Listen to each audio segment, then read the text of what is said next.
What's up, y'all, man? Welcome to another episode. Man, if you guys have not hit the like button yet, y'all are big tripping. So we're going to talk about Caitlyn Clark today. It's going to be a good show, man. And sorry for the background noise, man. I live by this construction area out here, man, and it's inevitable in this room too hot tonight. Had the door open, with the window open for that matter. But anyway, so, man, we're going to talk about, is there a jealousy problem in the WNBA? I got my guy Sub-Zero coming up. Y'all going to like Sub. But for y'all familiar with the channel, Sub has been up here infinite amount of times, man. And so y'all hit the like button on your way in. Make sure you guys are subscribed and hit the notification bell too, man. We're going to fire these videos up. And tonight, I will be reviewing in real time Game 5 with the Mavericks and the Boston Celtics. But without further ado, let me go ahead and bring up the man out, my guy Sub-Zero, man. What's up, bro? What up? What's happening, brother? Oh, man, same old 1-2, man. I can't call it, man. How you feeling? I'm Gucci, bro. I'm good, man. Just been chilling. Just, trying to do some things, trying to get to this dollar. There you go. There you go, man. It suits everybody, man. Never been to the channel. Very cool intro, man. I appreciate that. Appreciate that, Jay Watts. Okay, so, man, let's go ahead and get into it, man. So, and now we're going to play some footage that you have. And, guys, we're going to review, like, some of the consensus because the question is there a jealousy problem with Caitlyn Clark? Sub-Zero, you're the guest of honor. What say you? Yes, real easy. Yes, there's a jealousy problem. I think everybody can kind of already grasp as much as far as the treatment of her, the way. And I said this when she was in college before her season even started. Mm-hmm. I said that she's going to get played different than any other player to ever go to the WNBA. I just didn't know how much they were going to do it. She right now, to me, is the most feared basketball player on the planet. Talk about it. I think when you're afraid of somebody, when you're afraid, like if I check Kobe Bryant, like let's say me and you on a team who we going up against Kobe. I'm talking about 2005, fuck the world Kobe. Right. I mean, shit, man. I mean, it's kind of like one of them situations like, man, we got to stop this nigga. We're going to double team him every time he come down court. We're going to do what we got to do. Raja Bell couldn't stop Kobe. What'd he do to him? Elbowed him in the throat. Well, no, Kobe, but he was just super pressing defense, very much an irritant to Kobe. He was, but Kobe started getting the best of his ass, and he couldn't handle it. He got mad. And he clothesline Kobe. Kobe jumped right up. It's amazing what these players today, when they get hit, LeBron get hit like that, he going to be on the ground for 10 minutes. But, I mean, this dude literally just went in going for the ball, just swung at Kobe and clotheslined him. Kobe jumped right up smiling, shot the free throw. Why? Because Kobe's mentally tough. Right. But the point I'm trying to make is she is feared, bro. They do not want to let her get off. She has been pressed 57 more times than any other team, not player, any other team. So you can add up all the press. Now, take in mind, the Las Vegas Aces have 4 Olympians on their team, okay? Mm-hmm. They've been pressed less than Caitlyn Clark. And the Aces are a 4-time, what, 3-time champion as well. Yeah, still, but they getting pressed less, and they got 4 Olympians on their team. So wouldn't it make sense for you to pressure them as well? They're not playing. So what it is with Caitlyn, a girl averaging 15, 16 points a game, she gets a $40 million contract, and let's just keep the elephant in the room. She's white, and she broke the all-time scoring record. And if we're being fair, if we're being completely honest and fair, if she was black, she would be beloved. She would be embraced. She would be Simone Biles. Black people, we circled the wagons around Simone Biles, did we not? Yeah. Simone Biles is looked at as like a black icon. I mean, I see images of her. Oh, I think she might be going to the Olympics again. I see images of her all over everywhere, bro. Every 4 years, Simone Biles' name is all over everywhere. The white liberal leftist media is pushing her because she's a black woman. And Lord knows they want to encourage the strengthening of the black woman on the left because they want to destroy the family structure. And that's how you do it, by pushing the women. Yeah, exactly. So their whole premise is that now if this girl was white, I mean black, and she did this, she would be the greatest thing since sliced bread. And a lot of those, she would. I'm not saying she won't get no pressure because she's straight, but she wouldn't get as much pressure, right? Because we saw a girl from Stanford, Candace Wiggins. She got pressure because she's straight. But this girl broke all types of records. And this is the thing that really gets me. This is how I know it's all jealousy too. Everybody act like the only reason they watching her, they talking about her fans are Trump supporters, which means they're racist. Because I'm a Trump supporter. I guess that makes me racist too. But the thing is, her fans are Trump supporters, and her fans are white, and they're only watching because she white. And well, let's be honest. Let's keep it a buck. For how long have we seen black people dominate sports? Forever. My whole lifetime. When you see a white person, that's like if you see a white wide receiver that's like Randy Moss. Mm-hmm. That would be a freak of nature. Like Christian McCaffrey, basically. Yeah, Christian McCaffrey, but he came up in this shit. Like I think his uncle ain't his uncle Billy McCaffrey or something from Vanderbilt. His nephew just got drafted from Rice I'm saying University. They kind of, but see, never seen him. A good example of a guy that I see that's a freak of nature, but he just a work dog, a workhorse. The boy that won the dunk contest. Matt McClung. Matt McClung, I didn't like him at first. I said, oh, here go another white boy. They just, they gonna push him up. Then I went and really investigated who he was and his work ethic and how hard he worked. He's been a hooper. He works hard, bro. And my thing is, a lot of these white athletes are starting to catch on. I don't know about the speed part, but as far as athleticism, leaping ability, and you're starting to see it, but it's still freakish to see. It just is. Because most of the time you don't see that. You see these dunkademics and these white boys doing all these weird dunks and stuff. It's weird to see because, brothers, we don't have to work on our legs. We just naturally come out the womb and can jump like that. Right. So that's what I'm saying. So when you see a girl like Caitlyn Clark dominating a sport dominated by black women, it is like a bit like a novelty. I'm sorry, it is. And then she breaks the all-time scoring record with Pistol Pete. Yeah. You got to give him that. You got to give her that and say, man, this girl is something special. I mean, she is. She got the Naismith, all types of awards. The girl she took a bunch of ragtag, goofy white girls and went all the way to the Final Four twice. Then went to the finals the second time. And so for the listening audience, that's not an easy thing to do. To take Iowa, albeit, a Big Ten program, that's an afterthought Big Ten program. That's like, if we're talking the Big 12, or let's go SEC. That's like Tennessee. Tennessee, big school, Knoxville and all that stuff, but in the grand scheme of things in sports, you're not going to see Tennessee run it off. Like you're not going to see Tennessee doing no major work, as far as being a fixture in the SEC or like the Big 12. That's like Iowa State. You're not going to see Iowa State being a real fixture. It's Oklahoma, Texas, so on and so forth, right? So to take Iowa to 2 national championships in a row is damn near impossible. Yeah. And you're going to see the top with the team with a bunch of just basically you see it as a bunch of white girls. Yeah. In a one sister. And good luck with that. Yeah. You're just not going to see that. We saw something like that in basketball with Wisconsin some years ago with like one or two brothers in an all-white team. But who's that team on? They had 2 NBA players on that team. Mike Jaminski and whatever his name. Frank starts with a K, his last name. Kaminsky. Frank Kaminsky. Yeah, the one that went to Charlotte.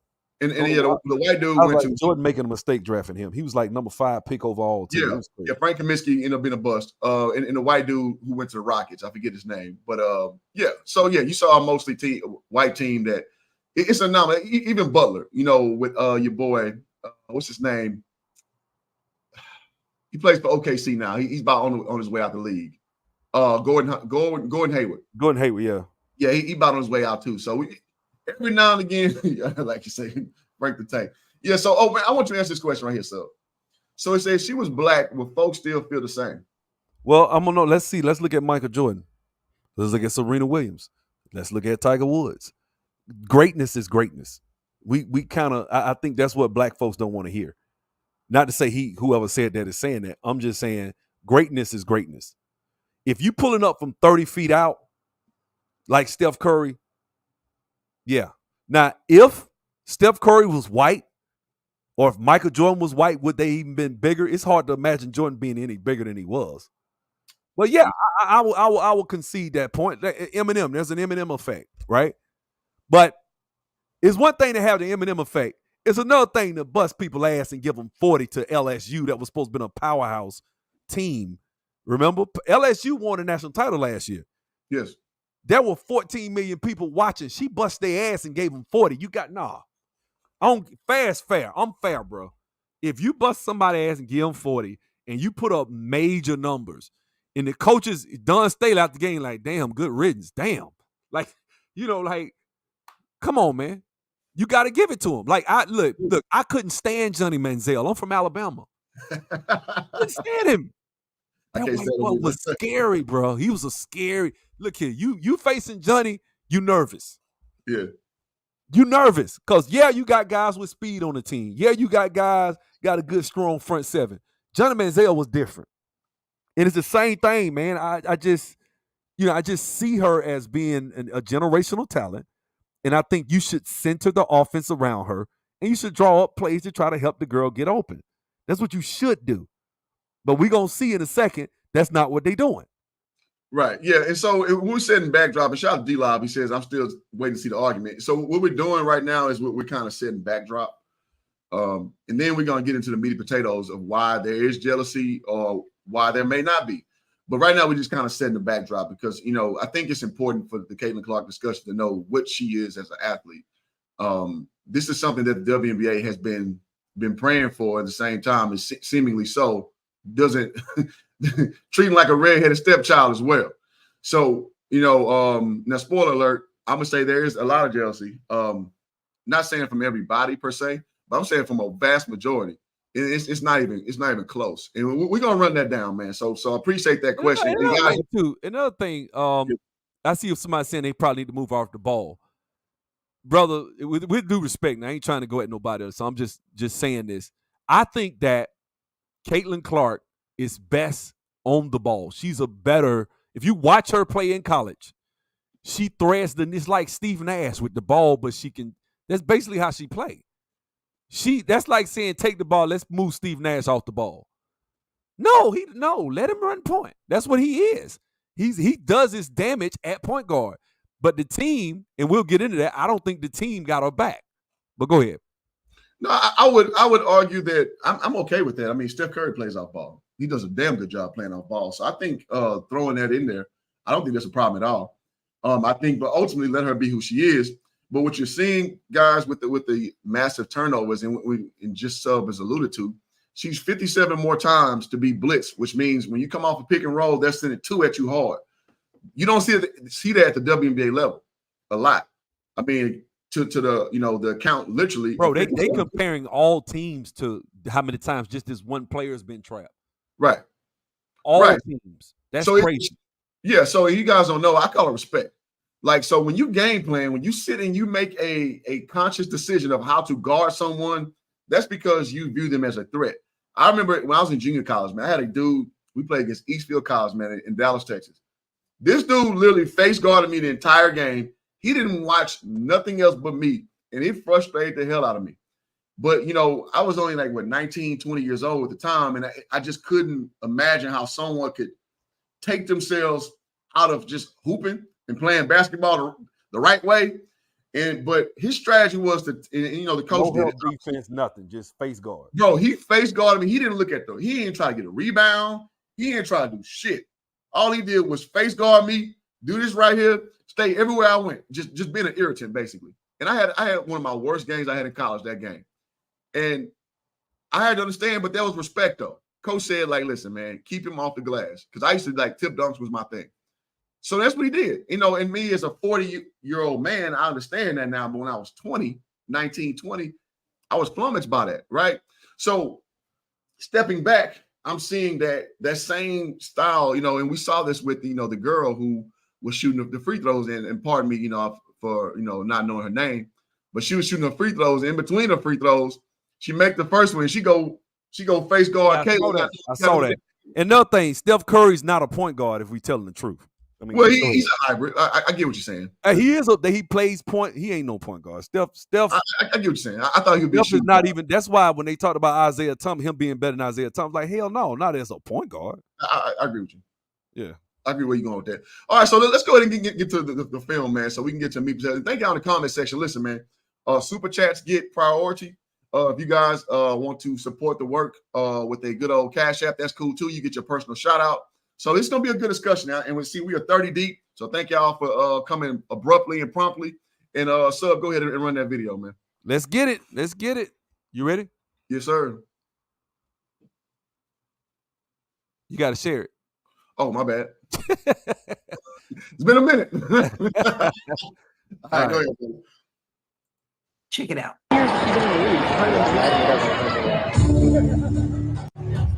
So she over here on the weeks. And I was caught it. 3. Punched in the throat. You'll see her head go back. She got punched in the throat. Let me go back. Yeah, they gonna get it. She gonna do a close up. Let me show you the close up. That's the first time I've seen it. Get the shot. Watch it. Punched in the throat. Yeah, she did. She punched the girl in the throat because she hit a damn 3-pointer. Flag on the play. Yeah, man, that's bad. Because in men's world, that's a fight right there. Yeah, that's a problem. That's now watch how her team react. Her team is more like on her. I think ain't this the big one that date that? Oh, that's Boston. Huh? That's Boston right there. Oh, that's her. Okay. Yeah. So first of all, even before I had seen that, as you saw in my last video, I'm gonna tell you something. Caitlyn needs to ball her fists up and knock the shit out of one of these girls. That's what she need to do. She needs to ball her fists up and knock one of them and hit somebody in their mouth. Swell an eye up or two. Get somebody a black eye. You got to. You know what I'm saying? Yeah, because to me, I just don't see how you could go up there and punch the girl in the throat for hitting a damn 3. It ain't like she was getting y'all 40. And even if she was, you don't punch in the throat. But you punch this girl in the throat for hitting a 3 on you. Why? Because there's 20,000 people there. And you don't want to be embarrassed. You're afraid. I say she's the most feared player in basketball. That's why. That's real talk, man. And like the brother just highlighted my comment, like, yo, you in the men's world, like, bro, I've seen so many fights on the basketball court. It's not even funny. There's no room for that. You know, just because you're embarrassed, like you said, and you go and try to just do that little, microaggression or major aggression for that matter, and think it's everything's sweet with that. Yeah, like, I mean, it gets to a point. I don't think that's in Caitlyn's character, so I don't foresee that ever happening. But hey, man, if you gotta go get you a goon, you get you a Rick Mahorn to come off the bench and protect her, man. If I'm the Fever, man, you might need to engage in that type of discussion, man. Just saying. Go ahead, bro. Yeah, and so I mean, that ultimately, when it's all said and done, I just think that the level of jealousy that they're showing, they can't afford to show. And the reason I don't think they can afford to show this level of jealousy towards this girl, who was this? I think it was it Shannon Sharp? I forget who it was talking. And they were no, it was what's that guy name? The guy that went to Columbia. What's his name? That used to be on the debate shows. Marcellus Wiley. Yeah, Marcellus Wiley. If you go listen to his take, he's been sober-minded. He was like, look, man, Tom Brady, we all saw Peyton Manning get these crazy contracts and endorsements. But we as players thought it was good because ultimately it was going to lift the entire league, which it did. Tom Brady didn't get them types of endorsements and contracts at first. Well, no, I'll take it back. Tom Brady got them before Peyton Manning did. Because Tom Brady was winning championships like as soon as he came to the league. He won 3 like as soon as he came, right? So he was like, but Tom Brady was a guy that got, great things that were given to him. And he was like, man, everybody was upset. But he was like, man, at the end of the day, that's good for the game. And it is, because now look, you know what I'm saying? Now everybody's getting paid. And it's the same with basketball, right? Jaylen Brown got $60 million. He ain't the best player in the NBA. Okay? So Jaylen Brown getting $60 million and getting a $300 million contract. Jaylen Brown's different. I mean, that brother's teaching robotics at MIT. He's a little bit different than your average basketball player. He's a very smart guy. Yes, he is. But, the thing is, Jaylen Brown getting that, man, it's going to be role players. If he getting $60 million, it's going to be role players in a minute getting 30-something million, $35, $40 million. And I'm talking about a guy averaging 12, 14 points a game because that's what we had. We headed to $100 million a year. I'm talking about maybe in 5-6 years to where these guys going to be making that kind. They're going to be getting $500 million contracts.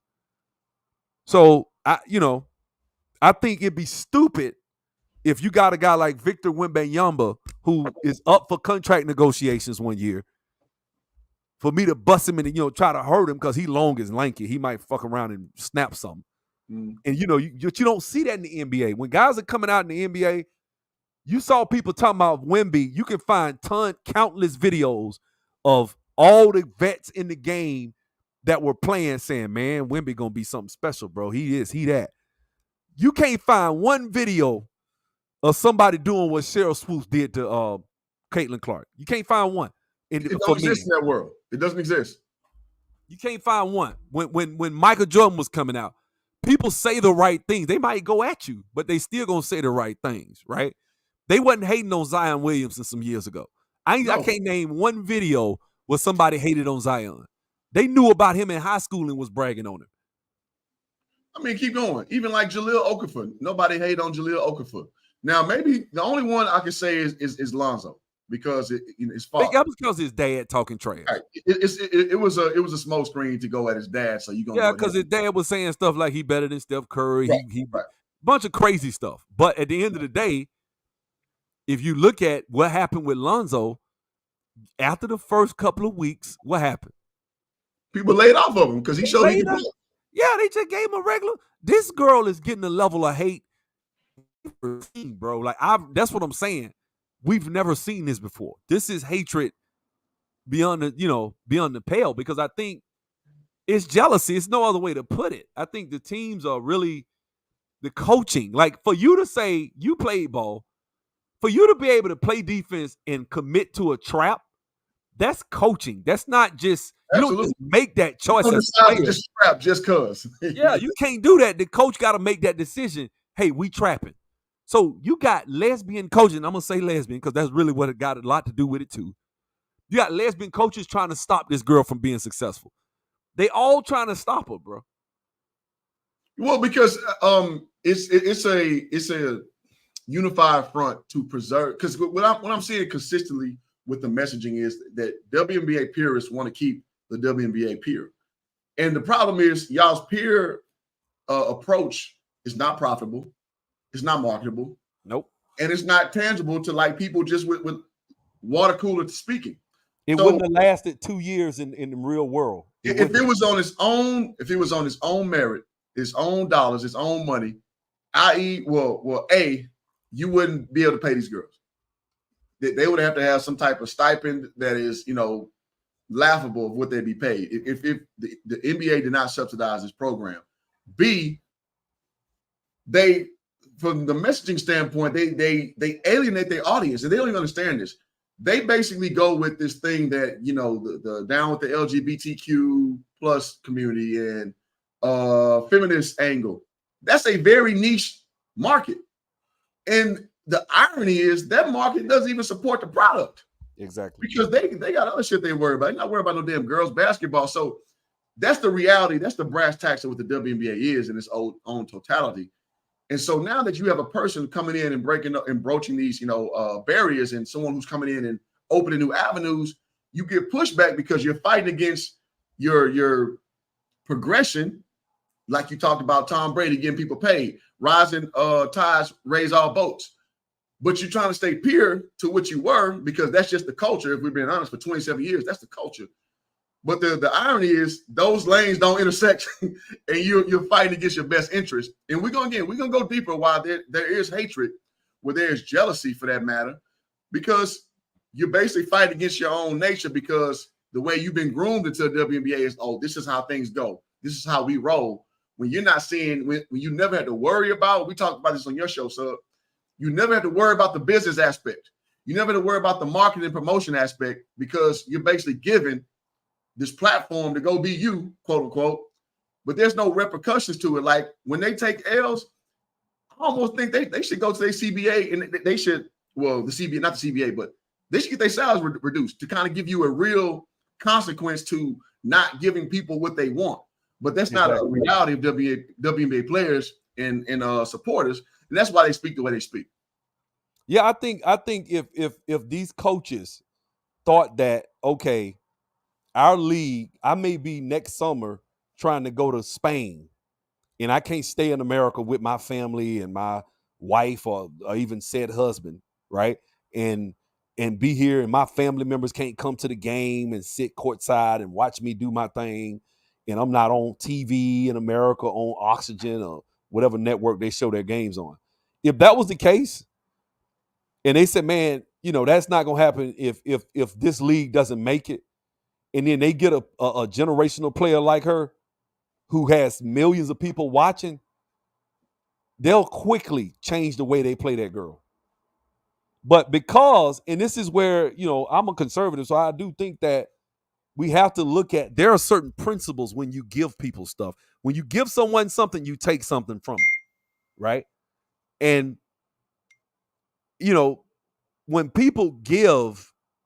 when you give a group of people free stuff, like Section 8 welfare and food stamps, oftentimes what you'll see is those individuals will often work in their own, they won't work in their own self-interest, right? Like, it's in their best interest for Caitlyn Clark to be a star and people become fans of the WNBA.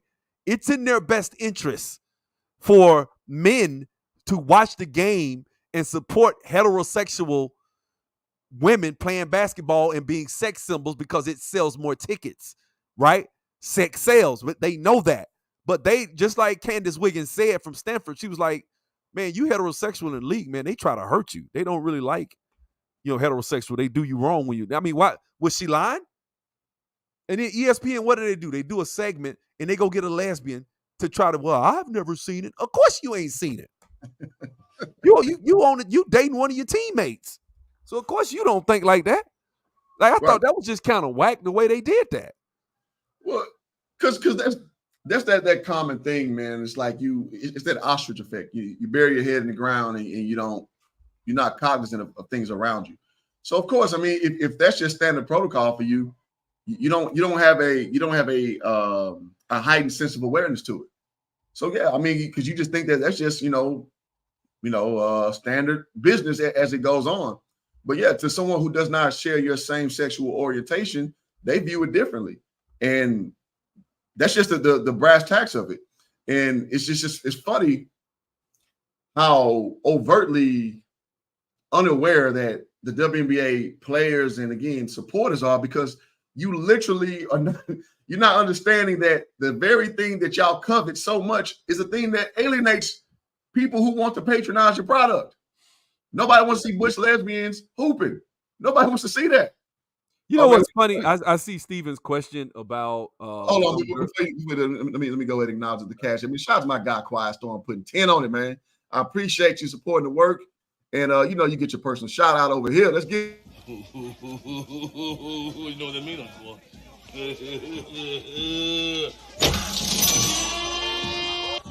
Yeah. Money. Yeah. Money. Yeah. Yeah. Man, salute to Quiet Storm, man. Go ahead, sir. Let me say this, man. There have been a myriad of white girls that are straight heterosexual girls that have come through the college ranks and have been great basketball players that went to the WNBA. There have not been a myriad of white heterosexual white girls that broke the all-time NCAA scoring record and shot from 40 feet out and were exciting to watch. That's fair. Like, let's not act. Let's just blindly forget that Caitlyn Clark is a girl for a second. Imagine a player, white or black, as a dude, pulling up from 40 feet like that, 30 feet, hitting 40 points, going deep in the tournament like that. Oh, wait a minute, we saw it. Steph Curry, St. Joseph. What was it, St. Joseph? Yeah. Where did he go? think he went to Steph Curry St. went to no, he went Davidson. Davidson. Yeah, Steph Curry, we saw it. What was he doing? And what were people talking about? And Shoot people big were coming to threes. games. They were packed out. Yes. We've seen people shoot threes. We've seen people hit the same amount of points where they wasn't packing out stadiums. Nope. Steph Curry was packing out gyms for a reason because he was exciting to watch. Absolutely. Another guy, what's that white guy name? From BYU, Jimmy Fredette. Jimmy Fredette. Jimmy Fredette to me was a guy that if he'd ever got the green light in the NBA would have been an instant star because his skill set was just like Steph Curry. Same type of player. People like that are more exciting to watch, man. The girls exciting to watch, man. And a lot of guys are just casual fans. They don't know. If you sit and watch this girl in college, just watch the tournament. You ain't got to watch her in college. Watch the tournament. The girl was excited. It ain't just because she white. She was exciting to watch, bro. She broke Pistol Pete's record that stood for years. So, I mean, you got to give it to her, bro. Like, that's all I'm saying. Let's not – I think a lot of times we want to say, oh, it's just because she white or it's just because she's heterosexual or it's just because – I'm not saying he's saying that. I'm just saying in general, some people, you see people saying that, oh, it's because she's white. Man, look, anybody could have – if a brother had done that, if a brother had done it, it would have been a big deal. If a girl had done it, a black girl had done it, it would have been a big deal. We just saw it with LeBron James. We broke the scoring record. It was this huge thing. We just saw it. That's what I'm saying. Like, you got not just that shit. I mean, it ain't just LeBron because he got clutch sports. Let's look at let's look at other people that don't have clutch sports and all this air quotes media steroids behind them, right? Let's look at other people that don't have all that behind them. And what you'll see is, man, when you do something spectacular and great, usually people make a big deal out of it. Cam Newton in his run in 2011, that was a big deal, bro. Yeah. They looked at that as the greatest football season of all time. Remember? Yeah, I remember. Between him and Vince Young, what did they do for Vince Young? When he beat the brakes off USC, what were they talking about? He didn't beat the brakes off. That was one of the greatest college football games of all time. And I'm a UT fan, so he gave him the business out there. Yeah, he came back at the end, and with that, he did the same thing in Michigan the year before, actually. But see, the problem was what they messed up at with Vince Young. Everybody had their head so far up USC and Matt Leinart and Reggie Bush, and he's dating Kim Kardashian. She's one of her sister, and that's when they were starting to blow up. This is true. And they gave it to him. Lindell White, they had a nice squad, but a damn good squad. And Pete Carroll, they had a coach who was, basically, the it coach. He the Coach K of the football world, and he was very inclusive as far as like letting Snoop Dogg come to the practices and all that kind of thing. You know what I'm saying? If social media was as prevalent as it is now, USC would be the equivalent of what you see with like, what's the point of ribs I can make? I mean, just any content creator who lets you just see inside their house and people feel connected. That's what USC was back when social media was very inept back then. Yeah. So I want to ask this question real quick. Stephen Campbell says, Hoop Jargon, question you and the brother. Sabrina, man, I'm going to butcher that name. Ionescu is white, married, straight, and blessed by Kobe. She was supposed to be the next white girl. Why does she get the hate? Now, I gotta say, I'm not familiar with her at all. Exactly. Nobody's ever heard of her. She wasn't as exciting as Caitlyn Clark, even if she was blessed by. I think I know you're talking about, but she the one that spoke at his funeral. Okay. Yeah, but I don't think, like, it's one thing to do that. It's another thing for you to break the all-time scoring record in college and to be pulling up from 30, 40. Now, I think that girl could shoot. I remember her. It's a bunch of white girls can shoot. They wasn't doing what Caitlyn Clark was doing. She didn't do what Caitlyn Clark did. I think she went to Oregon. I think she did. Well, let me say this too. So again, with the hatred, well, the jealousy factor, because when she broke the record, and her sister, man, she put that work in. I forget what affiliation league, but it wasn't the NCAA who had the real quote unquote scoring record. And people started to use her as a backdrop to say, oh, she ain't broke the record. This chick right here got the record. Someone you ain't never talked about in your entire life. No one who was ever brought up. And shout out to her. She got some shine, and she reveled in her light. And I got no issue with with a sister getting credit like that. But it just shows you the reaching that goes on because of you having vitriol. And then let me ask you something, Stephen. What's your point? 'Cause now he's saying she's shot in the step. So what's your point? She's just great white hype, and that she's not. She didn't. Somebody breaking the all-time scoring record doesn't matter. That don't matter at all. Breaking Pistol Pete's record as a female doesn't matter at all. It's all because she white. It's just racist white Trump supporters watching their country. I mean, is that the premise?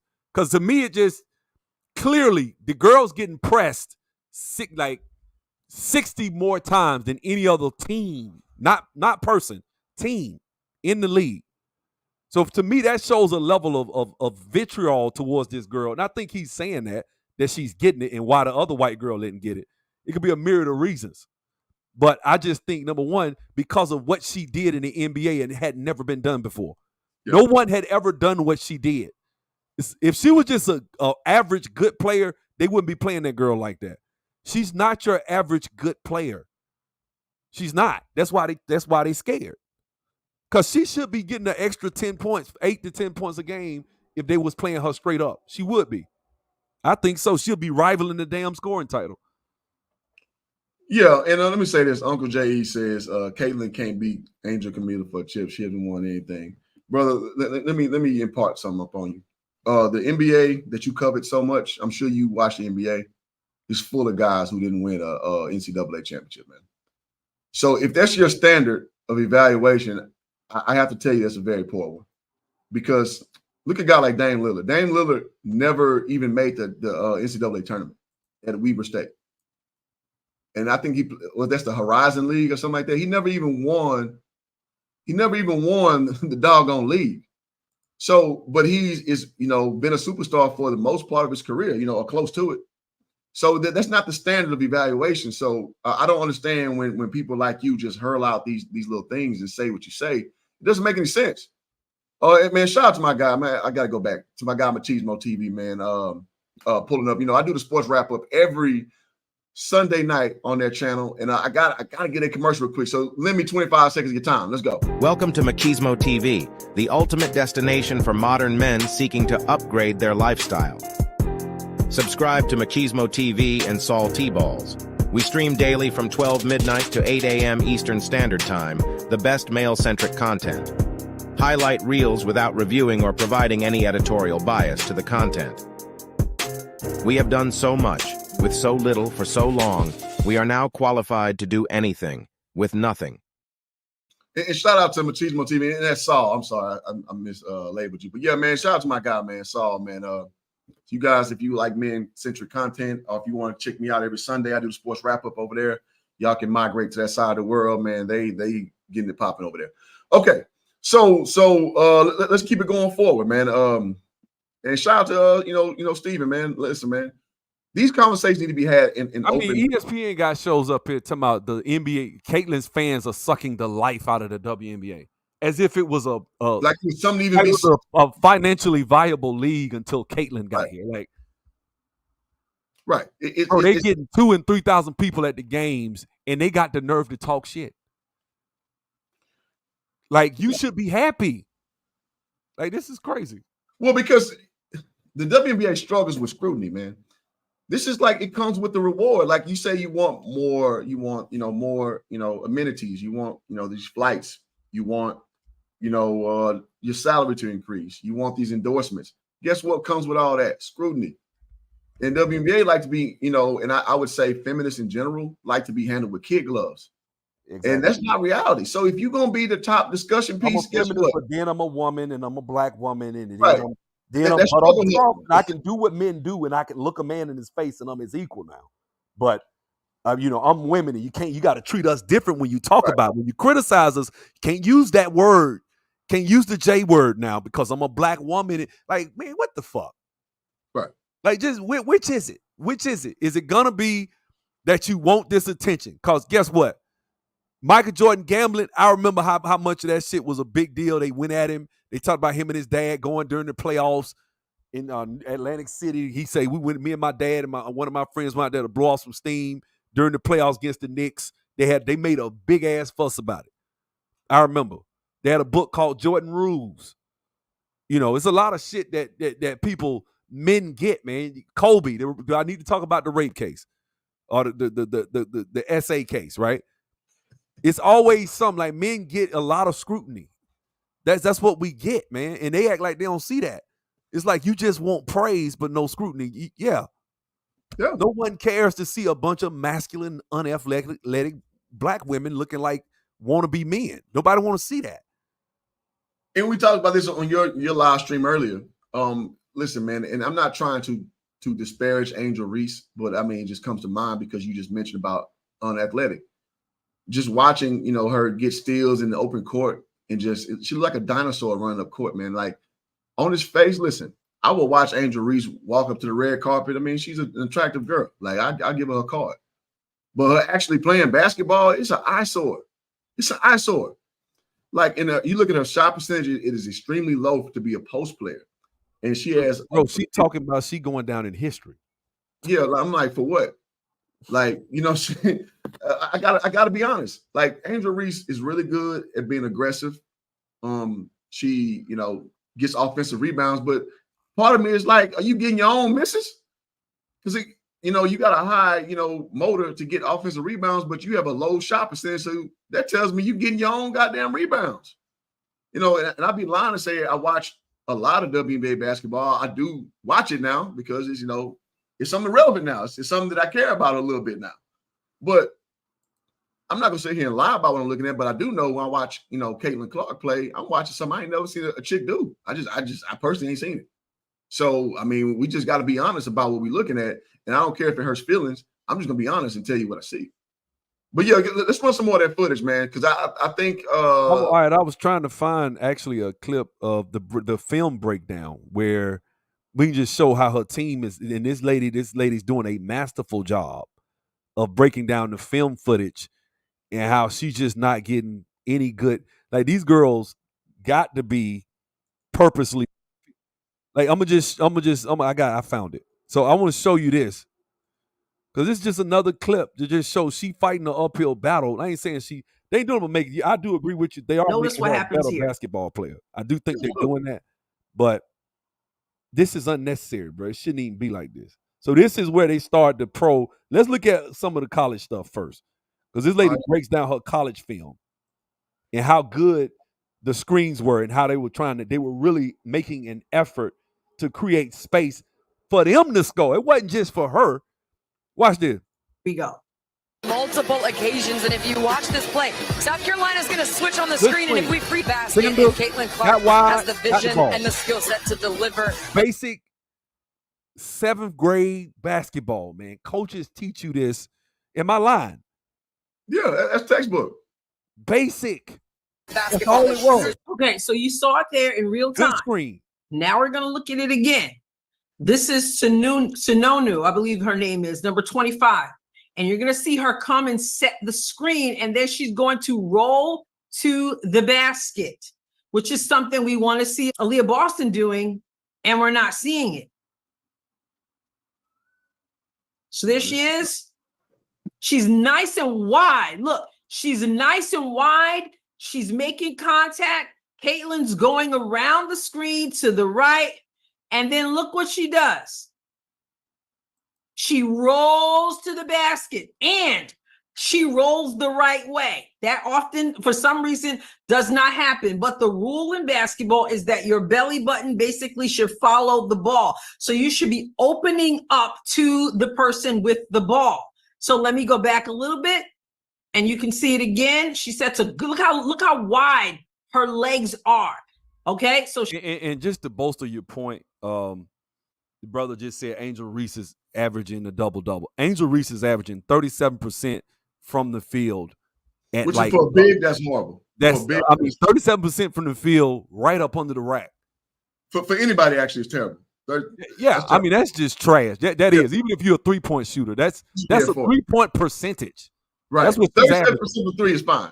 But overall, that's horrible. That's pretty horrible. Yeah. So it's not pretty horrible. It's straight out horrible. And let me tell you what's funny. She's 31st in the league in scoring. That's even more crazy. If we're being honest. Let's keep going. She's wide. She sets that screen. Then she opens up. She follows with her eyes, Caitlyn, and then she goes, boom, basket. There's Really strong player here in the first Excellent. quarter. Clark, great look. Sonano right. That's Sonano again. And what I'm saying is Clark played like this. Teams were this is why I say what I say about why she's a good point guard. Teams would pull on her because of her shot, and her team would set good screens and they would get open, and that's why they went to the damn tournament. It wasn't that it wasn't like she had a bunch of players and she just jacking 20 shots, 30 shots by herself, and everybody just trying to get the rebound. Yeah. That wasn't how they won, bro. You don't go to the NCAA tournament without a system. Correct. That's why I'm saying she knew what she was doing. She's good at passing. She's a hell of a passer. She fourth in the damn WNBA in assists now. And so here we see it again in slow motion. She sets the screen. She rolls. She opens up. She gets the pass. She goes. This is your screen and roll, or some people call it your pick and roll. All right. Good screen. Opens up, rolls to the basket. She gets the pass back, bucket. Here we go. The pass. She puts it up with the left, bucket. Next one. Clark wants a screen. Gets a switch and a double. Thread the needle. And that was Stokey. Thread She the set needle. the screen. She rolled again, turned her back on the ball, which I don't like. I'm kind of a fundamental kind of person. However, she rolls all the way to the basket. She gets the pass because Caitlyn's a great passer. So Caitlyn threads the needle there. Boom. That's definitely a needle thread because by most standards, that's That's a a bad, tough ass pass she made. yeah. That's She a bad rolls. ball. Caitlyn's looking for her. Boom. She gives her the ball. Girl came. The girl was actually open, but that girl tried to come weak side, but she put it out far enough to the right where the girl couldn't get it. You know what I'm saying? That was actually, she did that right because a lot of people would have tried to just lob that over the top. Like, Yeah, look that's at not one of them Pat a lot of Mahomes. people right here. They would have just lobbed it right there. They She just lobbed rolls. it right Caitlyn's there. looking It would have been for a her. turnover. She gives her the ball. She handles the pass. And there's the bucket. Yeah. Next one. Of course, every single game here at Carver Hawkeye Arena is sold out. And Same thing. Here Yeah, it they is. say every single game at the arena is sold out. Yeah. This That's girl, crazy. She the real deal, bro. Like, she just real deal. I want to show this is the NBA. This is the WNBA right here. That was the college. I wanted you to see how they screen and roll, how they pick and roll on the collegiate level, and what Caitlyn Clark has been used to. Okay. Now we're going to transition into the WNBA. And just so you know, I'm not trying to just diss Aaliyah Boston or diss Nalissa Smith or anybody, but I am trying to show you what the difference is. This is what they're calling screens for Caitlyn Clark in the WNBA. All right. So here we go. Okay. So stop. This is Nalissa Smith over here. If you can see my mouse, she's over here. She's going to supposedly set a screen, but let's take a look at it. Now look, you see that? She didn't even turn. She ain't pin nobody, nothing. Well, that's a slip though. So a slip. I mean, but I bet you if we look at the X's and O's, when she coming and dribbling to the right, that's basically like basic motion offense. Yeah, I mean, because basically they're anticipating. So with a slip, you're trying to anticipate their anticipation and give them a contact. So I'm not against that. Okay, slip, all right, we'll let that one slide. Yeah. Wait long enough. She pretty much just showed herself, and then she did head toward the basket, but she's not setting a proper screen. So there it is. 7 to fire. She just Draws a rolls. double. Feeds She Smith, dishes out. Sling it outside. And Hall is able to hit the shot. But that's a poor screen and roll. No, It's bad form. It's Stop it. bad basketball. Stop They it. got bailed out. No, so I disagree with that vehemently. But overall, her appraisal is really good. No, so with a slip screen, the whole thing is that they're anticipating you to pick and roll. You may have run it many times already. They scouting it already. So now I'm gonna fake like I'm screening and just go dive to the basket. That's actually a really good play. And not only that, it freed up a three in the corner. Even if it didn't work out, I would say the same thing. But that's actually a good play. Okay, we'll let that slide. Yeah, because there's a bunch of them where they don't set. They shouldn't. They said. No, I'll put it like this: open to it. You're But probably that's gonna watching this film. You probably gonna pull apart. All right, let's the go. Other ones, but it looked like to me they supposed to be set screen. We'll see. Now, Cause it looked like to me they bringing their man to her to get trapped. That's what it looked like. Watch this. Sometimes it works, but it's not what you want to be doing. Here it is again, slow motion. So here comes Melissa. She half sets. She's already moving. She hadn't even set the screen. She hasn't even made contact. She's already moving.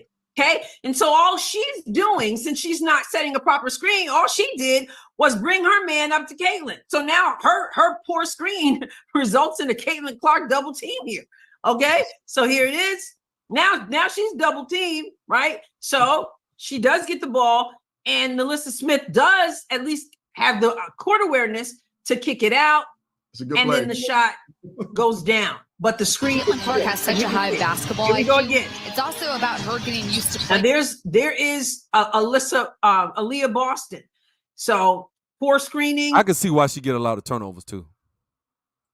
IQ. It's also about She getting like every time they double. She's having to jump and pass the ball, which you never should do. Or she's having to try to pass around a trap. So that's something she need to work on. But I mean, she's a work in progress. I'm not trying to dog her. What I'm saying is, I just think the coach, this ain't the right coach for her. It's not. She doesn't even get close enough to her to I think this is Carrington over here. She doesn't even get close enough to set a good screen. She just kind of touches her a little bit, turns. used to playing with her team. That's a half. Caitlyn gives her the ball. And that's Go just back real comes quick. with She finds getting it. reps in games. And Mitchell does knock it Mitchell down. for three, But the splash. screening is my point. I want to see what Caitlyn does to set the screen up, because part of the screen role is the point guard's job too. So let me see what she's doing too. She doesn't even You got to change the direction. The girl is actually changing direction to try to get back in front of her. She's supposed to catch her right there. She'd have caught her good. The girl is gonna step over her leg. What? get close enough to her to I think this is Carrington over here. She doesn't even get close enough to set a good screen. Don't bump her up top. She just kind of touches her a little bit, turns. Used to playing with her team. Caitlyn gives her the ball. And that just comes She with finds getting it. reps in games. And Mitchell does knock Mitchell it down. for three. But the Splash. screening is my point. So here we have it again. A better screen, but I mean, it worked out. Aaliyah comes up, It should have been a better screen. Okay, sets a half screen. Yeah, that's a bullshit That's screen. She does make an effort there, That's a though. bullshit screen. She doesn't roll to the basket, All right, I'm which with is what you see Iowa doing. They're rolling to the basket, That's a but they're bullshit. able. What I'm saying is when you showed the Iowa, that shit was crisp. Iowa's shit was very crisp. And this ain't. It's to just get not. a shot off, and it goes down. With her, which seems to be wide open. Real time. Had all day to shoot it. Because Three for look, see, there it is again, guys. This is what I'm saying. It's hard for me to believe that Aaliyah Boston came through Dawn Staley's program, and this is what she calls a screen. Look how far away she is. So she comes up, open. Had all day to and shoot it. Three. That's right there. That's her screen. This is what she's calling a screen. She's not even making contact. She stops Stephanie and then turns. She gets the pass here. Connecticut. So the job of the point guard is to run you into the screen. Like you don't necessarily. No, have to- I agree with that. I'm just saying I do think she's getting a lot more pressure than Oh, for other sure, players. absolutely. She's getting more pressure because it's personal with a lot of these players. And so what I'm saying is, if I were the coach, I would set her up. And as the team, I think they need a more cohesive. They don't seem like a cohesive unit to me, to be honest with you. When you watch them, Been the worst team in the league. it's the other four, and then it's Caitlyn. That's what it looked like to me. It's everybody else. It's Caitlyn. It's the number one pick, all-time leading scorer. Y'all get millions of viewers, and you not really setting her up for her shot. You getting her screens going to the right when she really shoots better going to the left. Shit like that. I would do stuff. I would just design better plays for her, and I would make it more about her. And I would tell my team, damn it, we're gonna run the offense through Caitlyn. I like pushback on the channel. So Unc says y'all make excuse for Caitlyn. I just said that old girl who ran that slip screen was right. So the premise of the video is jealousy. The girl has been trapped 57 times more than any other team. It's the pressure. Yeah, right. You could say I'm making excuses. They playing this girl different than any other player. We've never seen anybody get played like this, bro. That's fair. Now that's not making excuses. That's being fair. That's what I'm saying. I just showed he must have wasn't here. They just punched the girl in the damn throat for hitting the 3-pointer. She hit a 3-pointer. Girl turned around and punched her ass in the throat. Like this shit. Like that's what I'm saying. Like excuses is one thing. I see excuses for this weak ass nigga LeBron James. I don't see excuses for somebody getting punched in the throat and getting trapped 57 times more than any other damn team. When you got teams with 4 damn all-stars on them and they don't get trapped as much. That's what I'm talking about. Hey, so much so that Kendrick Perkins has kind of turned on LeBron, and LeBron doesn't follow him anymore. And you know what I'm saying? It's like, dog, come on, man. It is what it is, bro. Mario said they're not playing. See, that's what I'm saying. You think they just playing her like that because she can shoot. It's plenty of white girls can shoot. That's kind of they thing. That's their calling card. Every white girl in the WNBA can shoot. Why they don't play them like that? Come on, man. It's like saying a black dude dunking. Like that's just like, yeah, exactly. That's like finding a nigga that can dunk, so you gonna dunk. Like, no. It's 50 niggas you got to watch out for every nigga crashing the glass. Say bro flag, yeah, because he can shoot from anywhere. Yeah, but the whole thing is them even off the ball screens, man, they blitzing them. And we talked about that earlier. 57 times more than anybody else. So you seeing that there's actual, well, I call it respect personally, but I know where that spirit comes from, and that's what the jealousy angle is, because and we even talked about the social justice warrior shit that's going on too. Bro, hold on. How about what's her face? What's that girl, Diana Taurasi, when they asked her about other players, not just her? Mm-hmm. What did they say? They said, what did she say? Instead of saying, now you'd have been in the league 22, 23 years. Yeah. Diana Taurasi, you 41 years old. What did she say? Oh, I'm just gonna say reality's coming. Hater. I don't give a fuck. Like, if I'm doing something, right? Let me ask you something. If you doing something, right? I'm a vet in the game. You coming up behind me and you doing good at a certain level. And then I say reality coming. What that sound like? You're projecting. Yeah, it's like, hey, like, bro, you don't know what I'm gonna do, man. Why you trying to? It's like she was wishing down. Another thing, Cheryl Swoops, you retired, been out the game for decades now. You a legend in the game. You making up stuff. Talking about the girl shooting 30 times and she played 6 years. And like the girl ain't played but 4 years. 25 years old and stuff. Like, Cheryl, stop, man. Like stop hating. Like you hating way too hard. That's all I was saying. The level of hate, no, she about 50-something. She got to be.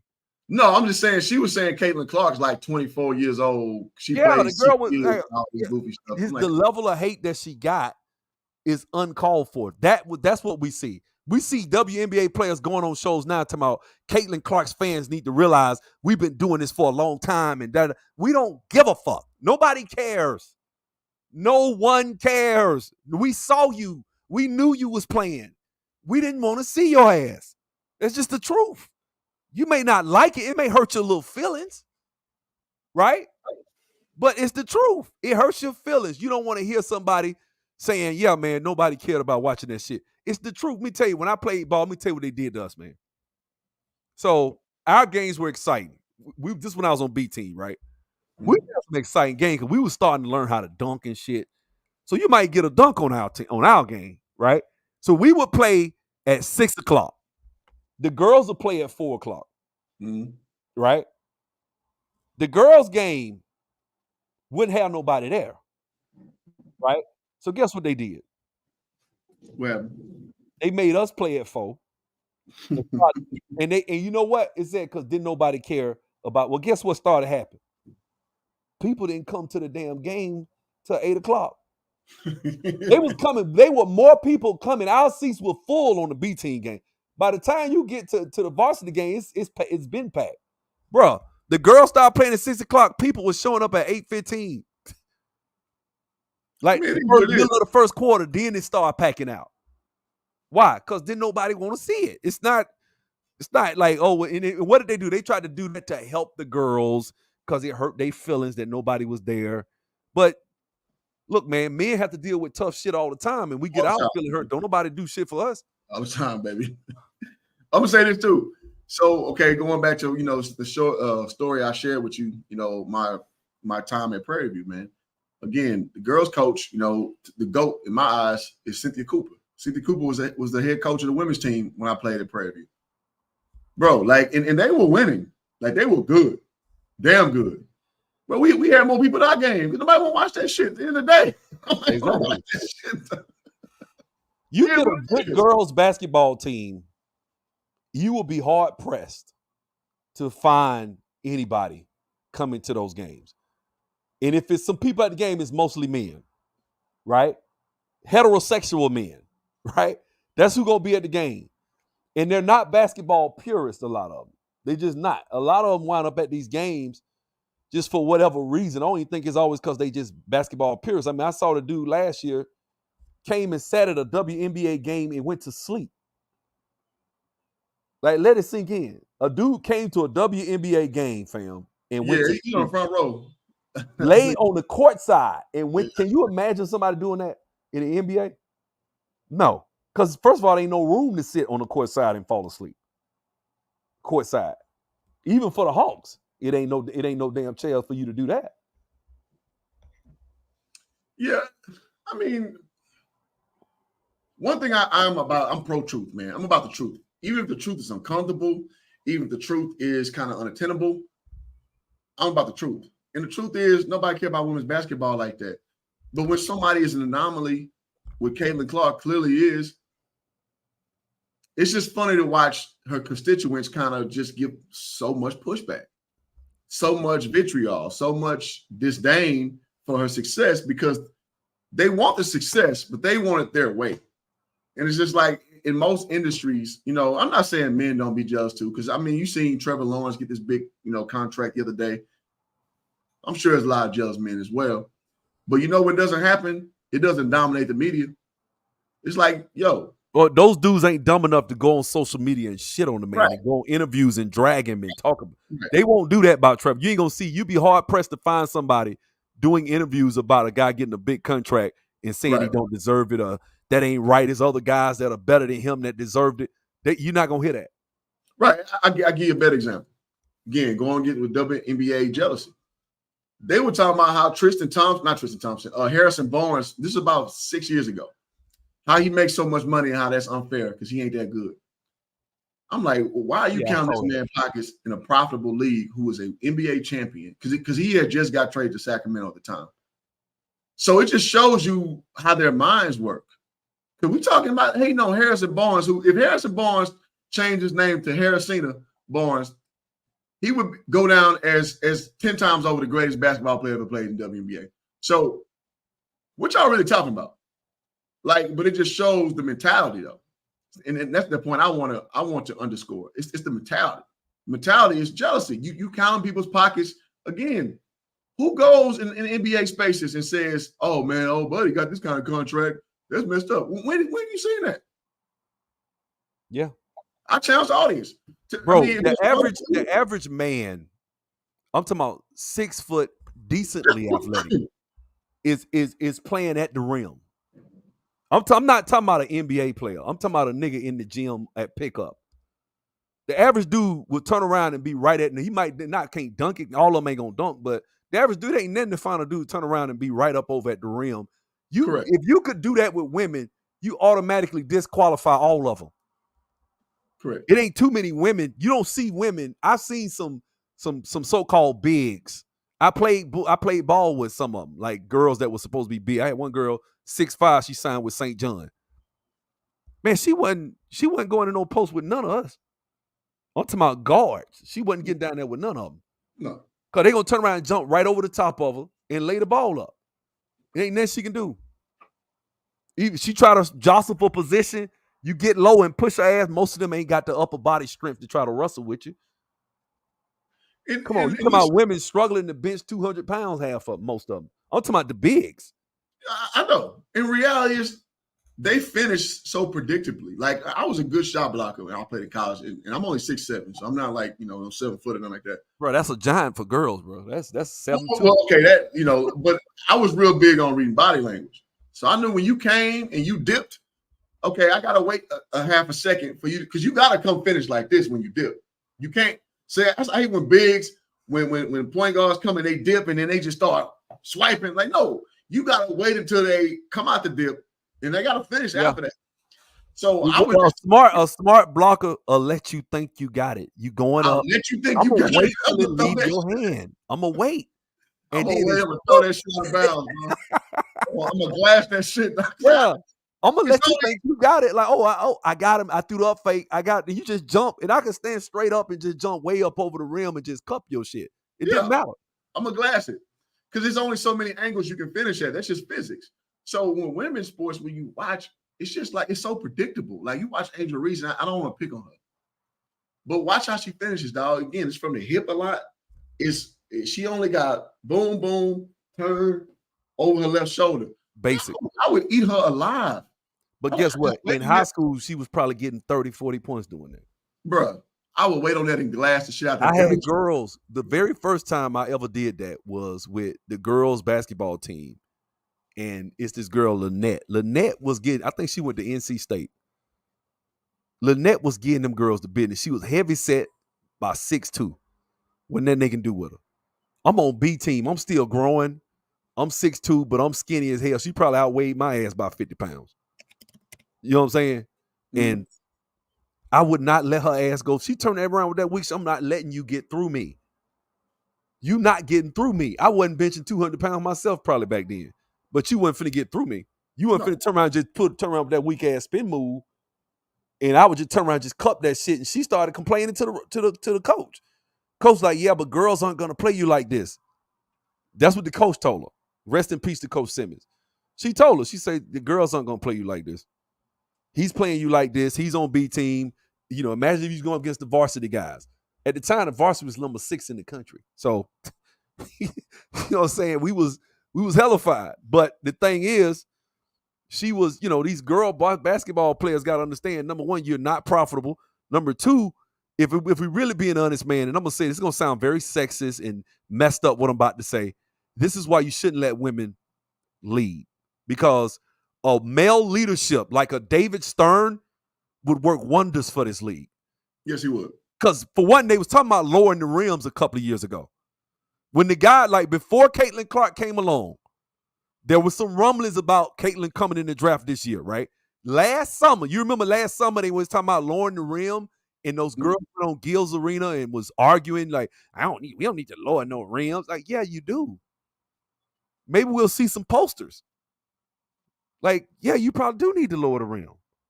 It probably would be fun to sit and watch somebody get dunked on in the girls' game because it's boring as hell. We might actually tune in. You know what I'm saying? Yeah, really. You know what I'm saying? Like, okay, damn, you might get, you know, get tomahawked on. Cool. I'd rather see that than seeing these girls come down here and try to shoot. I can shoot in the same rim and from the same distance as a man. Bro, if a man was running this league, lower the rim. First thing I would do. Second thing I would do. Y'all play this girl up, straight up, fair, one-on-one, regular defense, just like you play everybody else. And let's see if she can get off. If she can get off, if she is what they say she is, then it's good for our league and it's going to be good for all of us. But y'all giving somebody special treatment, giving them special treatment and this and that, just because you jealous about money, if you want that money yourself, then that's what you need to do. And that's the truth. I'm gonna say this, man. Shout out to Coach Ed Learn in the building, man. He said I've coached at 2 schools where our games were always packed because we were good and nationally ranked players. Yeah, but that's not the case for the average rank and file women's program, man. We just gotta be honest. You also follow up to say lower the rims for what? And he just said, like, again, women play with smaller basketballs already. So it's already not the same, which, you know, I think logical people understand that men and women aren't the same. So I think it's ego to kind of want to keep it, you know, they hoop on 10 foot, we want 10 foot. But then you look at, you know, the way the games are called and you look at the athleticism, it's not the same game. So ultimately speaking, if we got to understand that the NBA, WNBA, NFL, NHL, you name it, they are entertainment-based entities that are sports-driven, meaning we want to see good athleticism, but at the end of the day, it's an entertainment business first. So I think the WNBA struggles with that concept because they're basically giving people a product that people don't want to look at. And so the reason why people are looking at this year is because the narratives. People are looking so they can basically inject their own side arguments to use that as a backdrop. That's called, you know, a veneer. So that's why it's been uncharacteristically popular. It's not because these bras out there just hooping like that. Right, because if you look at the average, you look at an average highlight tape or just straight 10 minutes of watching WNBA, you're going to see like bodies fall on the floor, smoke, layups. You're going to see a lot of sloppy play. And so nothing's changed beside, Caitlyn, I'll give her that she has this deep shooting, consistent, entity.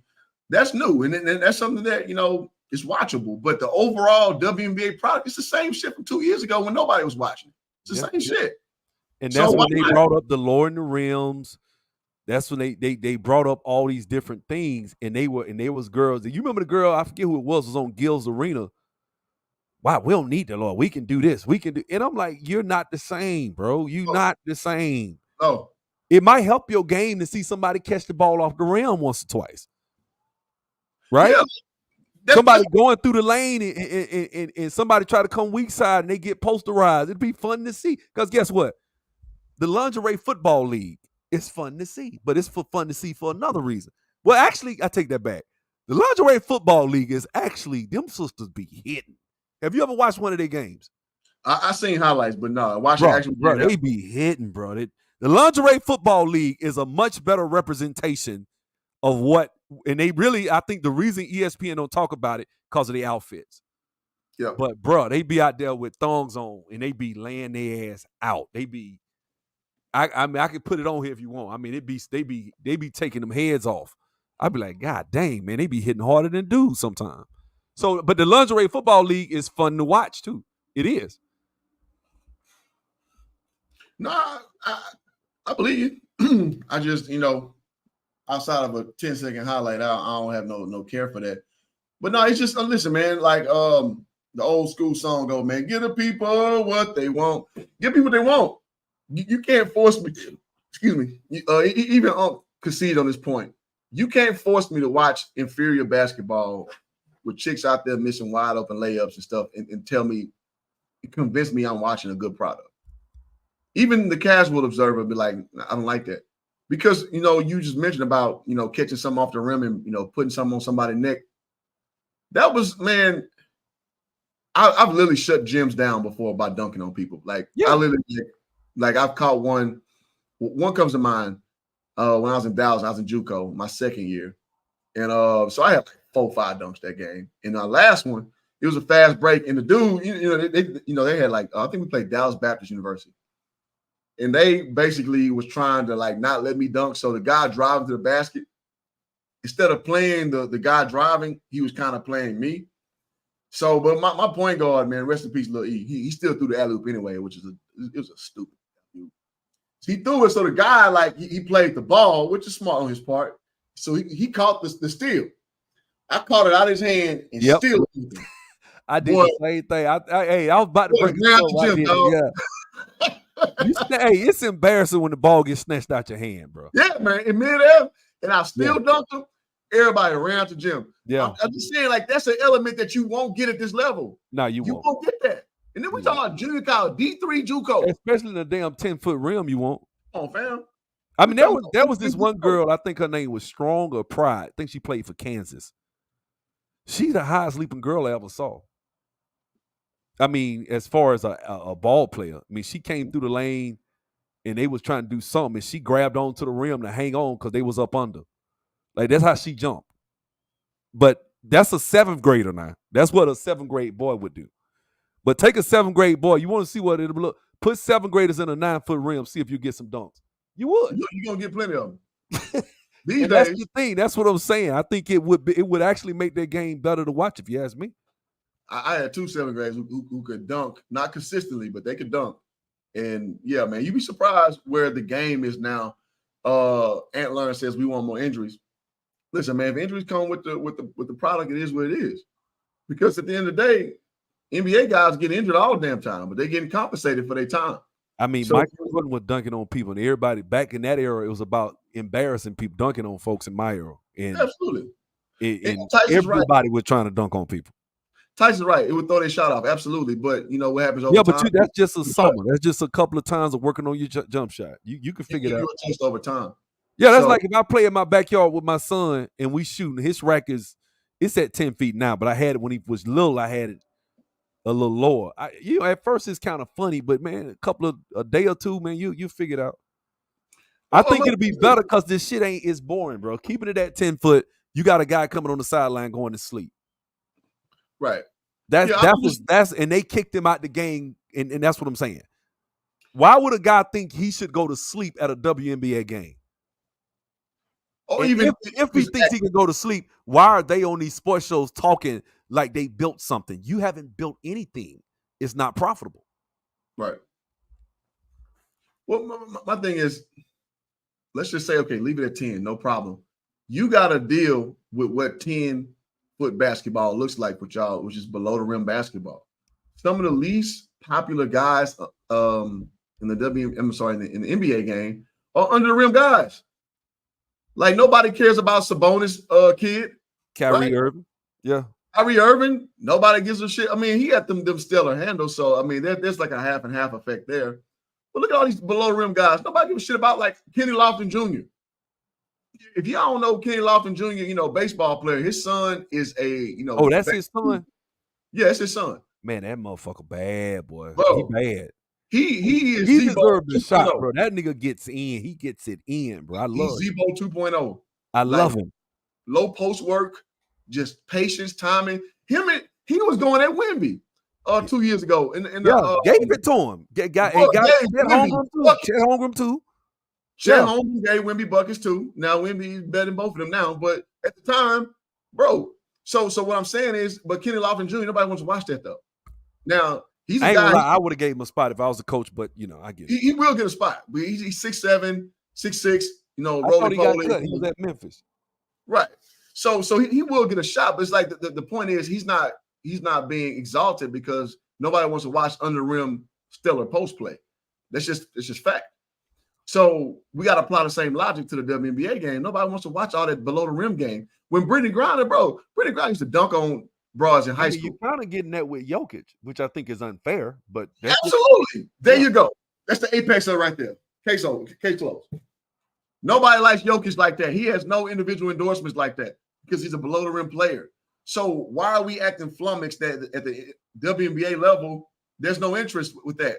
Outside of the gun incident, Ja Morant was going to be the face of the damn league up until, the way he was taking off on people. Ja Morant is, one of the most athletic. He reminded me of Russell Westbrook the way he was playing as far as his athleticism. Okay, it's not his son. Okay, my bad. Shit, I thought that was his goddamn son all this time. Okay, I'll take correction. So my apologies on that. All right. Thank you for the chat for correcting your boy. All right, go ahead. It is what it is. Caitlyn Clark, I think, is if I'm the commissioner of the team, I'm talking to the coaches. I'm like, look, man, y'all stop playing that girl, trapping her, put one person on her. Let's see what she can do because we need to make a profit. It's not just, okay, well, she ain't that good. And that's what everybody's trying to say, that we're making excuses. Do you think you're making excuses for them to let her score or to let her get off? No, we're not saying that. What I'm saying, no, I ain't saying let her get off, but I am saying play her in such a way where it's just where you playing her just like you playing everybody else. Give her the same treatment you give everybody else. That's all I would ask. Right? Because at that point, because when you got coaches that's trapping the girl every time she come down the court, then shit. What you expect? That's the problem. I actually don't care about that. My thing is just call it what it is. Call it for what it is. So she has to earn something that no other player has to earn. See, that's what I'm saying. That's what people think we're saying. Everybody else getting played like that. Why she can't get played like everybody else? Because now what you're acknowledging is how good she really is. Yes. That's what you're doing. You just, but by not, it's not what you're saying, is what you're implying. You're implying that if they played her straight up, she'll bust everybody's ass. Is that what you're saying? She's getting the same treatment. That's definitely what he's saying. So again, I give up. Go ahead. People like him tip their hand though. So it's called when you surreptitiously basically show your true intent. And I think, Unc, I've been kind of seeing your comments the whole way. Clearly you're an Angel Reese supporter. And here's what I don't know. I'm not going to 37% from the field, Angel Reese. Go ahead. Yeah. And I'm not going to assume your race. But what I do see is a lot of us who we play this game where we have this white inferiority complex. And I just don't believe it. I don't believe in that. Yep. I don't go around thinking I'm less than no white person who I engage with, who I deal with, or nothing. And I think that there's a big faction of us who do that. So generally, you'll go out your way to make every and any, reason why someone is succeeding who is not melanated to try to justify your complex. Yep. And I'm not trying to project it on you, but I from based on your comment, strand for the last 30 some odd minutes, that's what I take from you. And I'm like, no, I don't view the world the same way. Sub, I know you don't as well. And Well, I mean, you see it with Eminem hatred, right? Like Eminem lyrically is one of the greatest of all time. Like, I'm not gonna take that from him, right?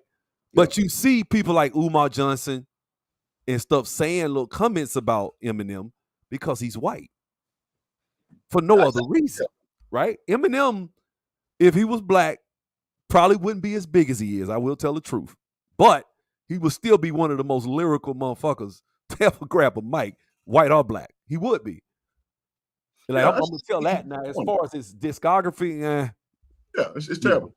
Yeah. I think he's corny, but yeah, I mean, from a perspective of just evaluating him just on his ability to, be a lyricist, I think, he's up there with anybody. I just find him to be corny personally. I'm going to ask you a question. If you were the commissioner, what would you do with Caitlyn Clark? If you're the commissioner of the WNBA? Man, I would put the kibosh out on people trying to stymie a chance to actually earn money. So I'll be like, like how Stern did with Donaghy and other referees, like, you need to make sure you keep stuff tight. Listen, it's an entertainment-based entity first. Y'all got to understand this, man. And I forgot all about Tim Donaghy.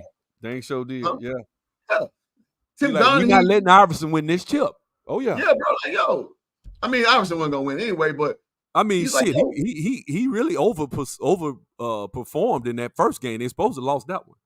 No, he did. Sacramento series. Sacramento, that's another one Tim Donaghy say. Listen, I'm a Laker fan through and through.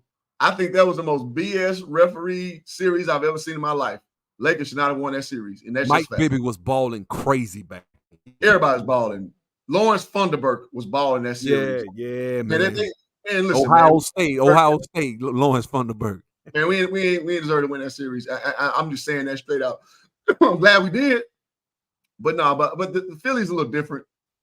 Philly had a team with a guy who would not conform to being a point guard, who was a point guard build. So you had to customize the team with Eric Snow to play point/2 guard to guard the actual two guards. They let Shaq got away with murder in that post too, but I mean, there ain't nobody stop him, man. And I ain't gonna say nobody gonna stop him, but they did let him get away with murder. Like there are like I can go show you that series against Mutombo. Tumbo played good D. He would literally just grab him by the waist with both hands, throw him out the way, catch the ball and dunk. That's not moves, bro. That's just throwing somebody out the way. That's when I did. I like Shaq better when he would play, like I would say, when he was more so Orlando. I liked him better because he was more agile. And I think when he gained weight and got lazy, I think it really stifled this game because he should have had a longer career, upside. He should have. Yeah, his prime should have been longer and more dominant, and that's why I like these superlative terms people throw out, all the most dominant big. I'm like, what do you mean? Because he would monkey dunk on people, or like you talking about dominance as far as achievement, rebounding and blocking shots? Because he ain't that. Yeah, I'm like, I don't understand what y'all mean. So again, I'm a Kobe guy, and I remember Kobe. It's just really his weight is the one thing that everybody kind of throws. Man, he used to bully people when he was in his prime. Shaq was bullying the hell out of people. He was, but Shaq, that's what I'm saying. Like, if you're bullying, why won't you bully for rebounds? Well, if you're bullying, shouldn't people be scared to come in the lane and for fear that you're gonna block their shot?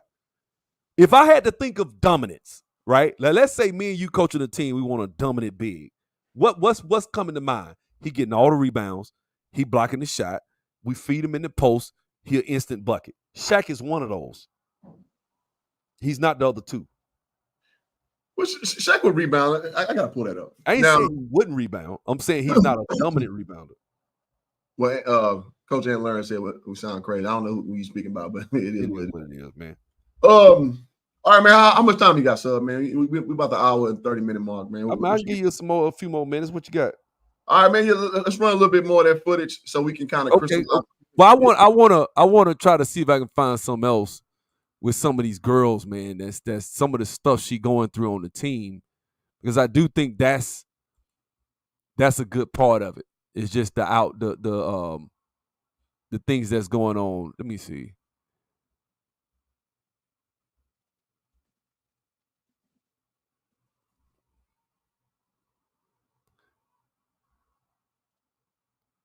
So I'm gonna just share my screen with this other stuff right quick, if you don't mind. All right, let me address Aunt Lauren quick before while you right. doing that. Now I see why other women feel some type of way, because most of these wild takes come from men. Men to me always being more messy than men. What do you mean by that? Because I don't know if you I know you coach. I know you know what's up. Takes that go against, what you perceive as reality. That's what sports talk is all about. Like guys like Mad Dog who always go against the grain, guys like Nick Wright, guys like is a against the grain goer. Even Perk in some ways. Like that's Jason Whitlock, Jason Whitlock, the ultimate contrarian, right? That's what the game is comprised of. So I don't understand what you mean of being messy. I don't understand it at all. Again, I don't know who you're addressing. I don't know if you're talking to me or sub, but dude, like, this always been baked into the cake. It's always been about objecting views. Like, so, I mean, Ty says Mad Dog has sports knowledge. Yeah, he does, but he goes against conventional thinking a lot. And that's why people don't like Mad Dog. I won't. That's Mad Dog. I don't discount current or recent players just for the old players. I don't do that. But I damn sure ain't gonna discount older players. Me and you was talking the other day about the whole plumbers thing, and I tell people this, bro. If I got a time machine and I went back to 1910 and I looked at my great grandfather named Carter Green and I said, "You ain't smart, you ain't strong, you ain't this, I would never do that." That man faced all types of obstacles that I never faced, right? And so, talking about basketball, going back saying guys are plumbers who literally in their city might have been one damn gym in their whole damn city back in the 1940s during the Depression. If you black in the 1940s, did you even have access to the gymnasium? Like, think about it. Like, you know what I'm saying? So when you look at these guys coming in the 1940s and 50s and stuff like that, they came up without the technology and all that. Now, I'm saying J.J. Redick, if you take J.J. Redick and put him in a time machine and take him back to 1941, right, when the war effort's going on, and he's playing basketball and he comes up as a teenager, then show me you're going to be better than Dolph Shays. Don't talk shit about Dolph Shays watching footage 80 years later, because that's a bitch move. You know what I'm saying? I hate to see people do that. Like, you shit on these people that didn't have half the shit you had. These dudes will play. Think about it. You'll play a basketball game. They paying you $4,000 a year, a season. You got to go get another job. They're paying $3,000 a season. Like, I'm not talking about a month, a week. I'm talking about a season. So, yeah, these people had to get other jobs and shit like that to make ends meet. So it is what it is. They couldn't just sit around all summer. You know what? I'm making $5 million, so I'm going to just sit and shoot jumpers all summer. Like J.J. Redick could, right? Like, come on, bro. Right, specialized. Like, it's just disrespect. It's like me disrespecting my great-grandparents. They did my mom and my dad did the Montgomery bus boycott. I think integration was not a good idea. I got a lot of different things about communist agitation and different stuff like that, but I'm not finna disrespect my mom and my grandparents, and that's just stupid. Well, I'll say this: it's like me disrespecting my grandfather who had a 6th grade education. He married my grandmother who was college educated. That's like me dumping on him by today's standards. Like, I mean, he had to go work. He understood. I mean, listen, he has a property that him and my grandmother bought that's still, in Houston to this day, 2 plots that he bought. Like, so, I mean, when you be obtuse like that, and I hate to use words like that, but I mean, I think it's apropos here. When you use words like that, we use phraseology like that, oh, these dudes some plumbers. Like, dude, you the ultimate plumber. Don't nobody respect no J.J. Redick on shit. you've been a coattail rider dude your entire basketball career. Yep. Like, we talk about a dude undersized playing a shooting guard position who can, guard on a menial level, shoot the piss out the ball. I give JJ Redick his full got credit. got clamped down against LSU with Taj Gibson them. But at number 5. Bro, you wasn't that good, dog. Like, I'm saying, what you LSU, talking about? that was the first athletic guy that he really athletic guard. Man, he was killing JJ. I'm like, JJ Redick. That's why when he got to the league, he thought he was going to get cut. He said out of his own mouth he thought he was going to get cut. He should have. He's a 6'4", 3-point specialist. Bro, there's not a lot of room for that. You playing in Cameron Indoor Stadium, some of the softest rims. Don't trust my line mouth. He said it. Softest rims in college basketball, bro, to help you, shoot from deep. Like, bro, like, who are you to and I get it, man. Listen, I'm a dude. I played overseas. I played, low major D1. So I can say, I can understand somebody pulling that card on me. But I got to say, if you're going to say that about people who are probably more superior athletes or on your level, bro, what are you talking about? I wouldn't even say that. If you are a mediocre talent today with all the benefits that you have, you can't look at Dolph Shays from the 40s in black and white and say he was trash and say you would be a top 50 player if you went back. Yeah, if you had a time machine based on the technology that you had today and all the training, if you could just jump and go back, yeah, you would be. But that's not how it would be if you were born. There ain't no such thing as no time machine. Your ass had to be born and learn the game. How many coaches were there? What style of coaching? I played for Ben Jobe. Ben Jobe learned the game from James Naismith himself. Now, rest in peace, Ben Jobe, by the way. Rest in peace, right? He played the game a certain style. It was a certain way the game was supposed to be played. That's the way Coach Jobe told us. And so when I look at people going back and doing that, and it's, I ain't gonna say nothing, but there's a certain guy that got to the league that once he couldn't achieve certain milestones, they started to tearing down previous generations. But I ain't gonna say his name. Could you share my screen? Yeah. I'm sorry. There we go. As of June 1st, Clark has been blitzed, aka pressed. The opponent sends both defenders at her screen 57 more times than any other team in the league, let alone other players. Right? She's grabbed and jostled and bumped for 94 feet.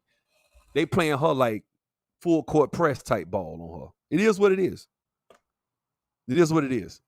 But this isn't the same for every player. This isn't the same just because somebody can shoot. We gonna check her like that.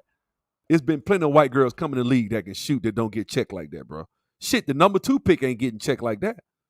Why they ain't doing her like that? The white girl. I think she played at establishment.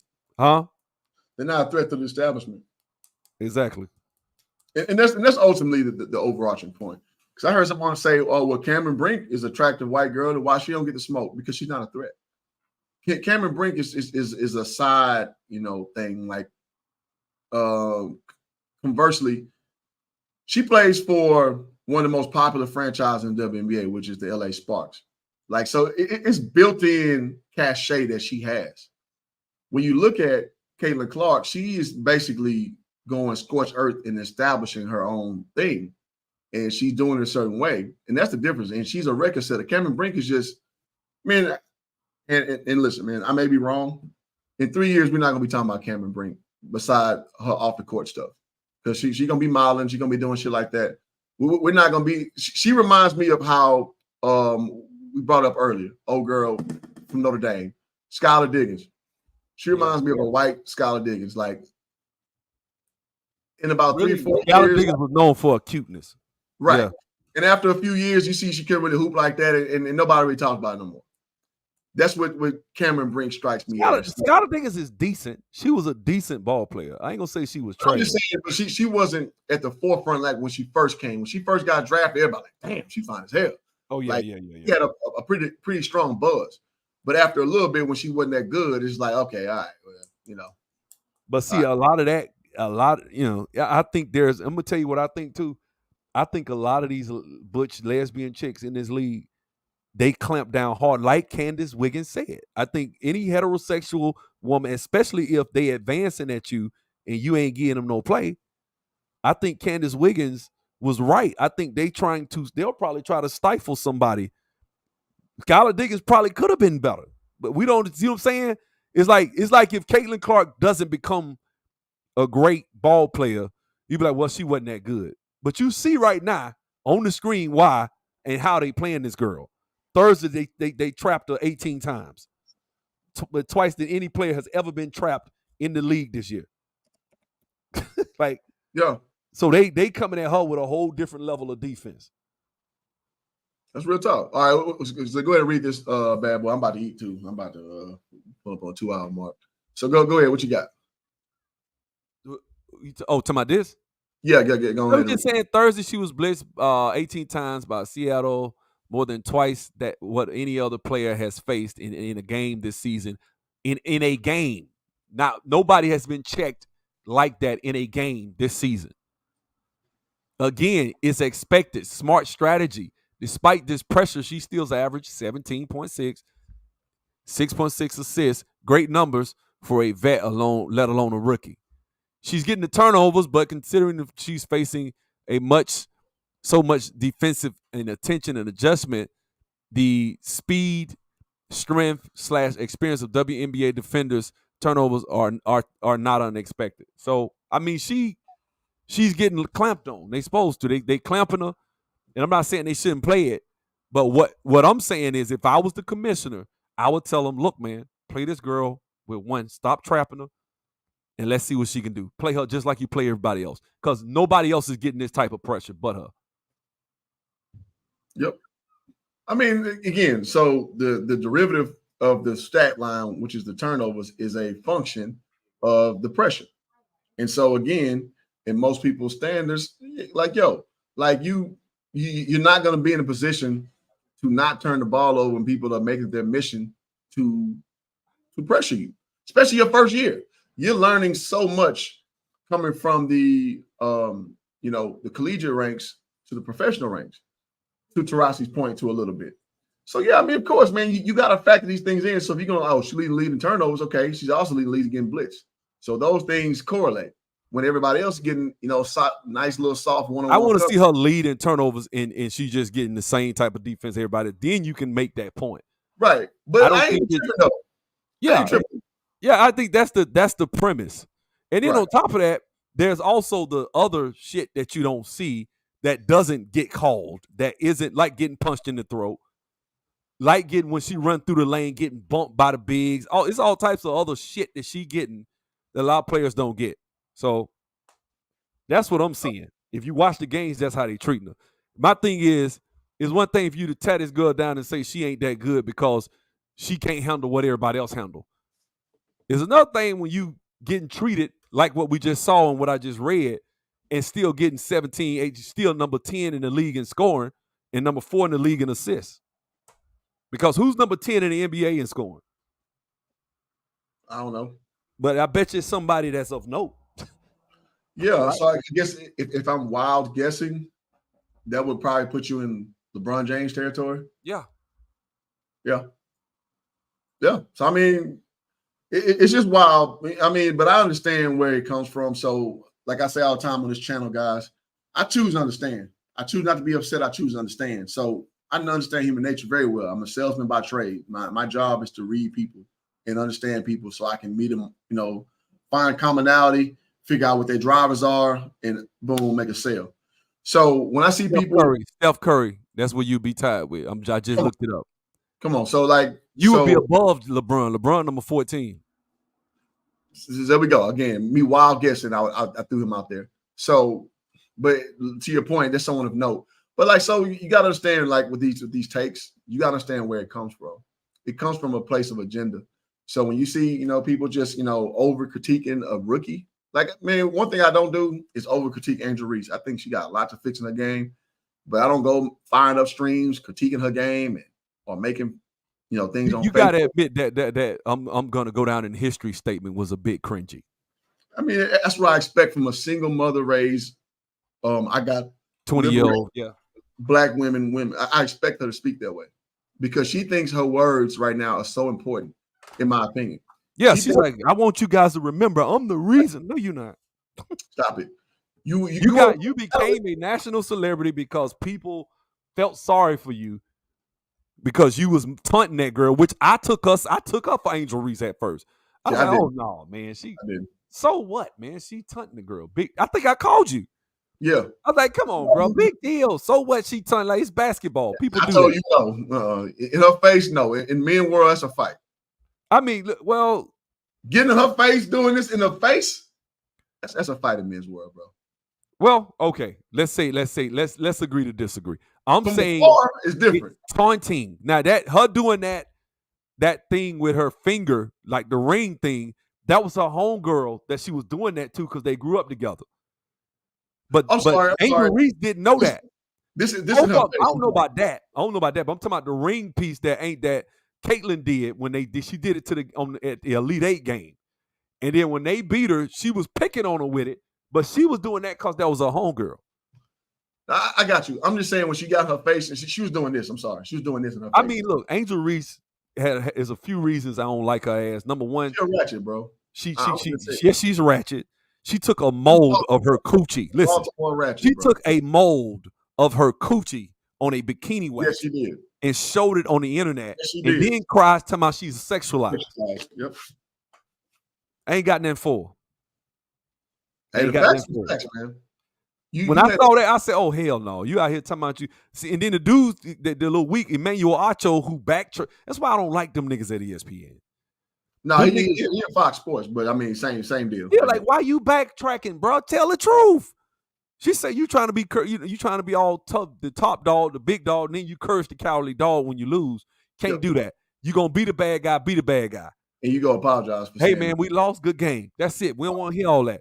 Then he come back and apologize because it's all about black women at that point now, and that's the problem that I think sisters don't understand. You're shooting yourself in the foot trying to embrace the WNBA with a bunch of butch, macho, loud black women. It's just not good. You shouldn't circle the wagons around Angel Reese. Angel Reese has shown that she's stupid and she's young and she don't know what the fuck she's talking about. By the shit she's like that. She's 22. Like I know I said it. She's young and stupid. Listen, look, I said some dumb shit at 22. Man, boy, the dumb shit count would be through the roof with your boy. Yeah, I said a lot of dumb shit about systemic oppression. I used to say little dumb shit like that. I got older, like, man, that shit's stupid. You really don't believe that. You know, I used to be a super Christian at 22. Boy, I tell everybody going to hell. Like I was that guy now at 22. Believe it or not, man. You know, I'm not a Christian anymore. But at the time, bro, I used to just what I thought was law and nothing else. I just used to say some ill shit, and that's just one thing I can remember. I'm still a believer. I wouldn't. I don't just blurt that out. That's crazy. No, I used to tell people you going to hell. Like I used to be straight up stumped. I bullshit you back. I like you drink, you going to hell. That's wild. That's wild. But like I said, I think she's young, and I just don't think black women should be getting because they always screaming about. They always call us macho. Well, look who y'all circling the wagons with. Y'all the girl mocking the girl on the internet. We didn't cover that. But the girl mocking on Twitter, remember? Who that? The girl on Twitter. I showed a comment. Because I like this one comment right here, and I'm sure we're gonna feast on this one. Go ahead. Go ahead. You can rock on it. Let me find this comment. All right. So Kyrie McKnight says, I think we babying Caitlyn Clark. Listen, man, maybe. But what I do know is, again, as a person who I'm not a WNBA fan per se. Excuse me. I am seeing that she's getting an inordinate amount of scrutiny that I don't see. I've never seen from a WNBA player. I've never seen that. I mean, that's what I'm saying. They pressing this girl at a level in people, and so it's clear and obvious that it's personal, that it's intentional. Right. They trying to stifle her success, and in a league where they wouldn't exist, and people saying we babying her by saying, man, just treat her like everybody else. She's not getting treated like everybody else. It goes right. That's funny. So this chick right here, this is what I was talking about. So this is the girlfriend of one of her teammates. This is the girl that when the refs called that foul, she was mocking her. That's her. And so they asked Caitlyn Clark about something. She said about her name being used for racism. And Caitlyn was like, it's disappointing. Everybody in our world deserves the same amount of respect. People should not be using my name to push those agendas.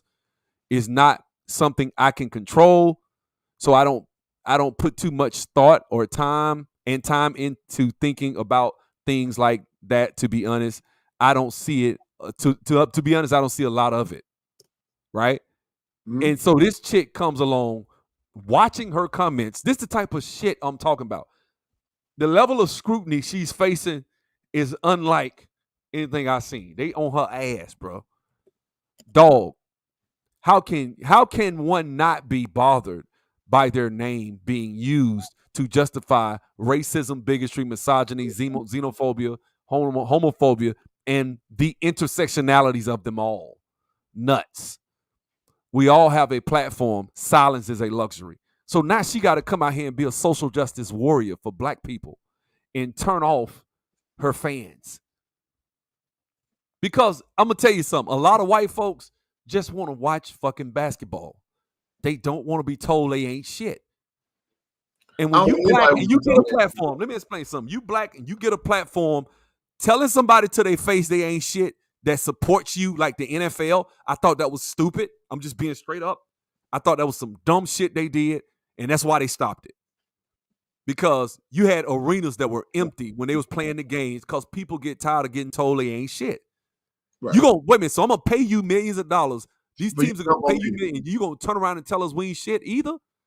And then challenge the team owners to give y'all money to help you fix your community when I'm paying you $30 million and 20 and 15 and 5 and whatever $1 million a year? Remember, I won't hear that. Bro. There's nobody who wants to go through it. And again, so this goes back to our premise of alienating the fan base. You don't get to do that. You don't get to alienate people and say, well, if you're going to watch us, you better watch us the way we want to be watching. You better comment the way we want you to comment. Or if you ain't been watching us for X amount of time, you can. No, that's not how it works. That's not how it works in consumerism. And then shout out to the brother, AK went through her background. This chick came from a privileged school, privileged upbringing, nice, highly coveted private Christian school for white folks. Then she goes to Stanford. But now you a thug. Who are you talking about? This is the chick that was mocking Caitlyn Clark when they was playing. I mean, it's like when you have a liberal mindset, in my opinion, any struggle will do. Like you'll latch on to a struggle that you don't even own. And so it doesn't matter what you came from. In your mind, you're trying to fight a battle that you didn't go through, but you feel a combined struggle because, like we call special interest groups, they come together to form Voltron, as it were. So it doesn't matter if you didn't experience poverty and racism like that. You feel connected because you're down with the program. So you're gonna start advocating for things that you have no knowledge on or experience on, for that matter. Yeah. Let me say this. Shout out to the comment from the brother Nanga. He says about I forget how to pronounce her doggone name. I know who you're talking about. So here's who you're talking about. Can you guys see it on screen? Yeah, I see her. Yeah, man. Salute to her, man. Kaiser is how you pronounce her name. Kaiser Gondrezic, I think her name is, but she plays for the Chicago Sky. She don't get no burn. But yeah, she yeah. She tough. She real tough. What's really crazy is a pretty woman like that will still play for the other team and date dudes. So, but like I said, it is what it is with these teams and with these girls. This girl had a privileged background, went to Stanford, went to this highly coveted private prep school, prep academy, and still out here talking all this intersectionality, racism, white supremacy. Man, I don't want to hear that. I don't want to hear it from you. That's like Colin Kaepernick. Colin Kaepernick grew up riding horses, fam. Colin Kaepernick grew up with two white parents. Like this dude was riding horses. He has a trust fund. That's why he turned down. That's what a lot of people don't know. When he got drafted out of high school, they was setting money aside for him when he was a child, when they adopted him. When he got to high school, everybody watched that documentary with Colin Kaepernick. You got to remember, a lot of people coming from these upper and middle upper class lifestyles, they tend to have survivor's remorse. They feel sorry Yes, because they absolutely. made it. So they Absolutely. want to try to get back to their roots and talk about the struggle and all this Marxist communist bullshit. When it's all said and done, that shit ain't got nothing to do with real success. Absolutely. And See that the dude called. I called it. I put it back up. I called it. No, she dates women. I mean, like she, men and dated Kevin Porter Jr. She actually had a thing, a case. No. I'm not saying it's a lot of women that will date men like that, and you'll say they like men, but get out here and talk to these girls. These girls don't have no problem going. It's plenty of them like that. Now they will play. Hey, girls like girls. Where I'm from, Drake said it best. They not shamed like that. A dude do that, nigga. It's done daughter. But a woman, they call it a phase. Yeah, they call it phase, and that's what women athletes do. I can just lament back to Prairie View. One of my I won't call it a stream. One of my girlfriends in high school, she played volleyball, and we met back up at Prairie View, and she was swinging both ways, and I was just like, yo, what the hell you doing? And she's awesome. It's just a phase. All right. Another chick who went to my high school, Eisenhower High School, she was on the basketball team. She had a dyke butch lesbian girlfriend, and she was tall. Girlfriend's like little itty bitty old little dyke chick, and I was like, yo, is this what you doing? And she was like, same chick. Oh, it's just a phase. I'm like, all right. So it's not uncommon, and both of which are married now with kids. Yeah, I mean, women will do that. Women will do that way for now. Men, it's different for dudes, but a woman, I seen women do that all the time. I mean, it's not. I'm talking about pretty women. Yeah, and then they'll be like, dang, she used to date dude that played for the Falcons, and this girl, he used to date this guy, and I'm talking. I know somebody like that, and she married a chick. Now she back dating dudes again. Like, man, good to see you, bro. Yeah, man. Like, so ultimately speaking, here's why we come to the conclusion. And shout out, man, we 30 deep on YouTube, 17 deep on Twitter, so 47 total. And appreciate y'all pulling up, man, and y'all patronizing us. And man, if you hit the like button, man, I think this has been a really good discussion. I know we kind of went a little bit away from topic, but I think we kept things in perspective based on the flow of the conversation. And I hope y'all appreciate that. But so yeah, man, it's just like, that's why we come to the conclusion that we come to. We see how the lifestyles drift and how they go, and then you try to get to an end goal. It's just like, okay, Sub, I know you about 7, 8 years older than me, so you've seen a lot more of the world than I have. I'm 40 years old, so I think I've seen enough to have an opinion. It's just like, we just call it how we see it. So we got to know that a 22-year-old, the way they speak, we've been 22 years old before. We've been college athletes before. We know how certain speech tends to lead to certain activities you do. I think she needs for where she is. I mean, she's a millionaire. Angel Reese is. So for what she is, she needs media training. Like, she needs to understand how to speak and say certain things that aren't cringy. Now she's young, but if I'm a company watching that, can I market that? You see what I'm saying? Can I market that? I want to appeal to the masses. I'm Target. I'm Sephora. Do I want to market to the masses with this? Whereas if you put the camera up to somebody's face and they speak a certain way, oh, okay, this is a person I can sell products with. It's just like modeling. I used to be a model. I did Fashion Week in New York. Certain things you do distinguish you. They don't like. Like, I have tattoos, so they'll be like, well, they don't like tattoos. They can put makeup on it, but why do that when they got another guy? They ain't got to worry about that. So you want to make yourself appeal to more people, which is they got these two. They got editorial, which is high fashion, and then they got commercial, which is Colgate commercials. Any commercial or anything that you see advertising a product like a Dillard's catalog, anything.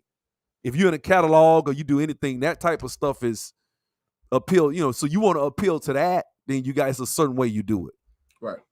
That's just the way it is. But yeah, man, I'm gonna take my wife car up here and get some air in this time, man. I don't know what's going on with it. Hey, go do your thing, man. It's my first day off of 2, man. I'm gonna go handle some business, man. Thank y'all for tuning in, man. It's been a dope 2-hour stream. I hope y'all appreciate it. The numbers were good the whole time. and I appreciate that. You guys on the way out, if you did not do so, hit the like button, subscribe if you are new. Go say I can fix it.